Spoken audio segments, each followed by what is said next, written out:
Balancing order, frugality, and from-scratch meals while making time for family can be a challenge, but we found a rhythm that works.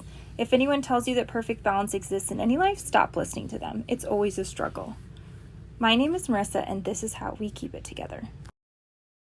First, we keep things simple and organized. We live tiny, so we have to have less clutter, which means we have less to clean. When we do clean, everyone works together to clean things up. We're a family team. I meal plan, so I know just what I'm going to make that week and how to keep things frugal at the store. Sometimes I use a small amount of canned and boxed foods. It's all about balance and knowing your limits. Homeschooling is something we do together, even if the lessons are online. In our home, outings and field trips are frequent and always spent together. All of our meals are together too. For the last 15 years, I've been privileged to work from home so that I can be with my family, even if that means working early morning or late nights. Balancing life, food, work, and frugality is never easy, but I think it's worth it.